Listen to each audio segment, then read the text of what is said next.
The sex talk. It's something that every parent knows they should talk about with their children, but none of us know necessarily how to approach it. At what age do you talk to your kids about sex and their bodies and sexuality and where do babies come from? Today we're going to be talking about that, and I'm going to be reading a book by Dr. Jim Burns called God Made Your Body. It's a biblical foundation of how God created boys and girls and for what purpose. It's a beautifully written book, and I can't wait to share that with you in just a moment. From ages 2 to 5, children begin to develop a healthy and very natural curiosity of their own bodies and their friends' bodies. As they develop, they are aware that there are differences between boys and girls. And at the age of 2 or 3 or even 4, children will probably see mommy or daddy get in or out of the shower and wonder about those parts. One of my first cognitive memories, when I was probably about 3 years old, my mom was getting dressed and I saw her chest. And I remember thinking at 3 years old, wow, I wonder if I will ever get those. I wonder if I'll ever have, a chest like that. And so I know that the thoughts and the questions and the healthy curiosity does begin at quite a young age. Now, Senate Bill, I'm not sure if all of you are aware, Senate Bill 5395 was passed by the legislature back in 2020, and it went into effect December 3rd of 2020. It requires all public schools provide sexual health education to all students by the 22-23 school year, which we are currently in right now. This bill applies to all grade levels, kindergarten through 12th grade. The requirements for kindergarten through 3rd grade specifically state in Bulletin 92-20, and you can look this up online, specifically state no sexuality content or curriculum will be required, although districts may choose to offer additional instruction in alignment with the learning standards for health education. This is a pretty much anything goes statement. So they don't have to teach sexuality content. However, they may choose to do so. So parents, this Senate Bill 5395 is not a joke. And your child, if they go to public school as early as kindergarten, will be taught things. So it's important to know that our responsibility, especially as parents who want to teach our children based on a biblical value and foundation, that we have the talk with them first. If you don't start talking to your children about their sexuality by age 4, and this is going into kindergarten, if you don't start laying that foundation about what is acceptable, about what is biblical, about what is true, someone else will. I promise you, someone else will. I can guarantee you that the information given to your precious little ones outside of the home is not going to align with biblical values. It is going to align with a worldly viewpoint. I know that this seems crazy, that at 4 years old, we'll be talking to what I still consider very much our babies about sexuality. But the time has come in the nation and in the world, 2022, here we are, that we must be the first ones to talk to our children, give them a healthy, beautiful, biblical view of their bodies and how God made them. Back when we lived in California, I attended a church where Dr. Jim Burns discussed talking with your children about sexuality and having open conversation. And then he talked about a series of books that he's written to help parents have that dialogue in a healthy and beautiful way that honors God and is true to the values and the word of Christ. And so I have had the honor and the privilege of reading those to my children, and I am so thankful that I have had these books to help walk me through these conversations. It's opened the door for me to be the first one to be the expert in the eyes of my children. My son was, I believe, 4, and my daughter was 8 years old when I began having these conversations with them. And again, the book is what opened that door for me to feel comfortable to talk with them about these things and build trust. The first time I opened up God Made Your Body and began to read it to my 2 children, I thought I was going to be able to get through the books no problem, with ease. However, I was surprised by myself when I got to a page that said a bold word like penis or vagina, and I found it very difficult. In fact, the first read, I found it impossible to blurt out the word penis in front of my 8-year-old daughter. I just couldn't do it. And I was shocked at that because I'm typically a very open book. There's really nothing that I feel afraid to discuss with anybody, really. And so this surprised me. This made me think to myself, if me, such an open person, is having a difficult time talking to my children about their bodies and they're just naming their body parts, how much more difficult for someone who is maybe a little bit more reserved or a little bit shyer to be able to even just not only have the conversation, but be able to read the book to their children. However, I will say, when I stopped and I thought about the repercussions of not having these discussions with my children from a beautiful, respectful, safe, biblical standpoint, I felt like I was going to miss an opportunity. So when I thought about the repercussions of if they don't hear it from me, they're going to hear it from somebody else. I was in 3rd grade, probably about 8 years old, on the playground when I first was told about lots of different sexual things by my friends.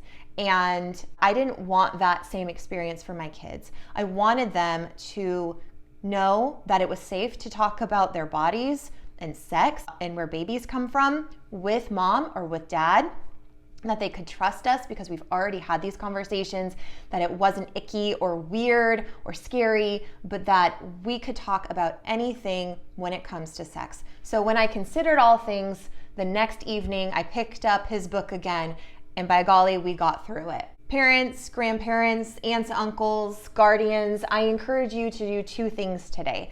I encourage you to finish the rest of this video, and in just a moment, I am going to read God Made Your Body by Dr. Jim Burns, so you can hear kind of what he discusses to kind of break the ice on getting used to the idea of having these pretty bold but important and beautiful conversations with your children.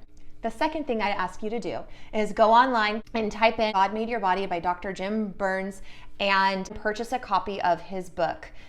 I know that you're going to say, well, why should I do that when I can just play this video? There's one thing wrong with that. I am not you. And your children need to hear this book read from you and to be able to open the book and turn the pages and look at the pictures and discuss things with mom or whoever is in that role in their life and have these healthy conversations.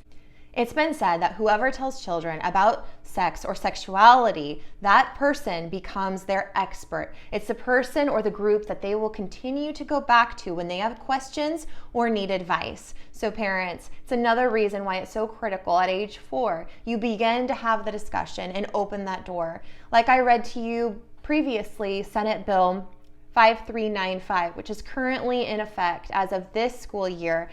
It is so important that we, the parents of our children, are the first ones to have these discussions.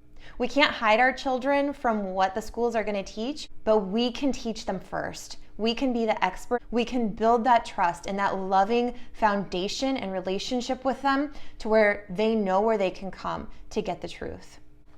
Parents, you have a lot of competition, and this is not to scare you, and this is not to pressure you. This is to inform you. And I think most of us are aware of our competition.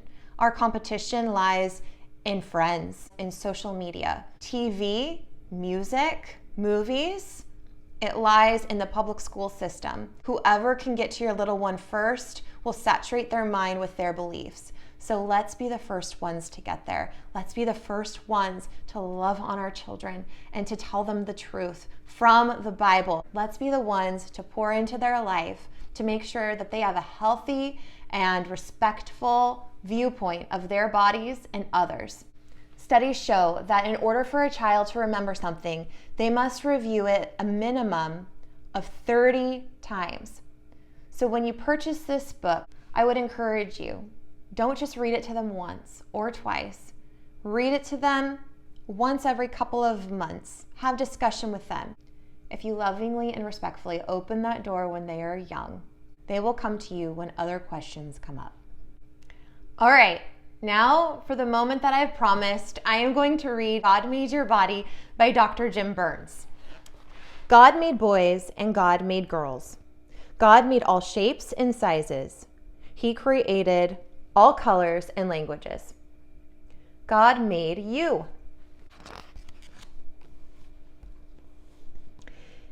It was God's idea for every little boy to have a penis and testicles. Boys grow up to become men, and because they have these special parts, they can become daddies.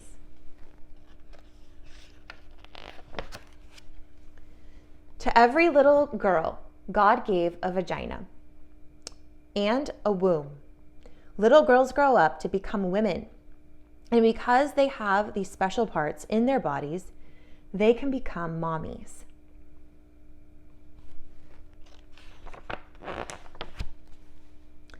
Mommies and daddies come in all shapes and sizes. They look different and sound different and act different. Some mommies are short and some mommies are tall.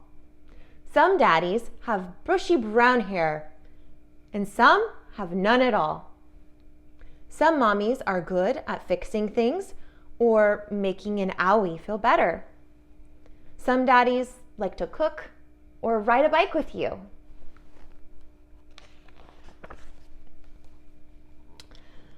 From a mommy and a daddy come children. To make a baby, a mommy and a daddy come together in a special way called making love. Making love is something that God made just for a husband and wife to enjoy together. When a mommy and daddy make a baby, they each give one special part of themselves. The daddy gives a part called a sperm. The mommy gives a part called an egg. The sperm and the egg join together inside the mommy to form an embryo. All babies begin as an embryo in a mommy's womb, which is near her tummy.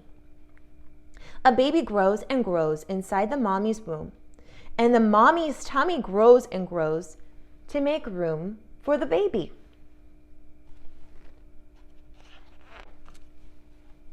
When a baby is born, it usually happens at a hospital. A doctor or a midwife helps the baby come out of the mommy's womb. The baby travels through the birth canal or vagina, which is between the mommy's legs. It's a very exciting and happy time. The baby's family has been waiting and planning for him for 9 months. Already they love and care for him so much.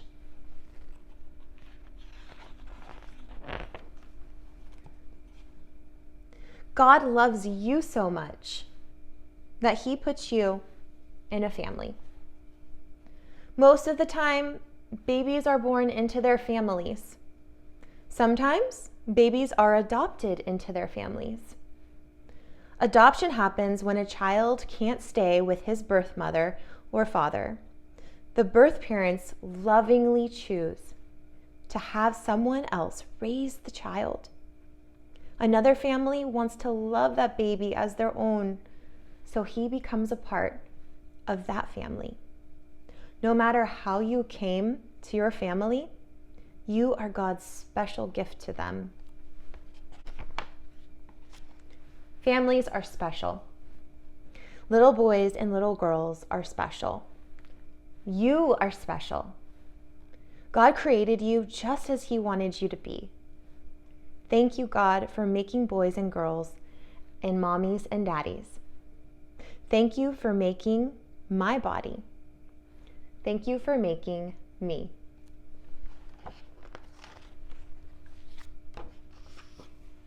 Psalms 139, 13 through 16 says, You made my whole being.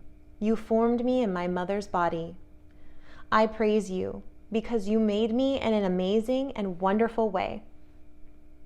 What you have done is wonderful. I know this very well. You saw my bones being formed as I took shape in my mother's body. When I was put together there, you saw my body as it was formed. All the days planned for me, written in your book before I was 1 day old. As you can see, most of the book is pretty easy to read, but there are parts that can be difficult. This book is for ages 3 to 5.